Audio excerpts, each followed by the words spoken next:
CSK fans શું કહેવું છે? થલાવત તો છેલ્લી ઓવરમાં 18 રન થઈ જાત.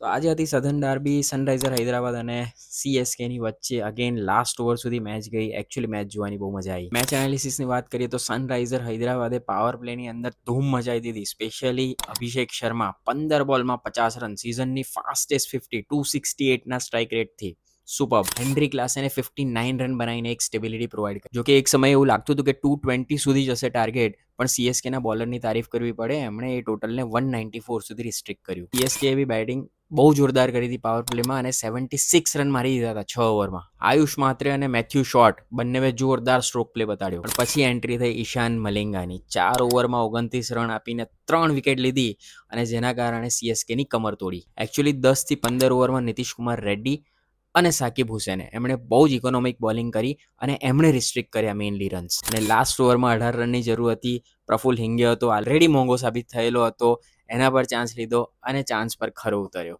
આ જે રિયલ ફિનિશરની જરૂર હતી એકચ્યુઅલી સીએસકેની, કદાચ મહેન્દ્રસિંહ ધોનીની. અને મને એવું લાગે છે કે જો મહેન્દ્રસિંહ ધોની હોત તો કદાચ 18 રન થઈ ગયા હોત. અગેન જે આરસીબીએ ભૂલ કરી હતી આજની મેચમાં, એ જ સેમ સીએસકે ભૂલ કરી. બંને પાવર પ્લેને ડોમિનેટ કર્યો, પણ બાકીની ઓવર્સમાં ચોક થયા અને એના કારણે સારું ફિનિશ ના કરી શક્યા.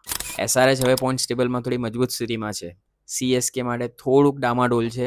જોઈએ એમએસ ધોની આવે પછી ફોર્ચ્યુન બદલાય છે કે કેમ.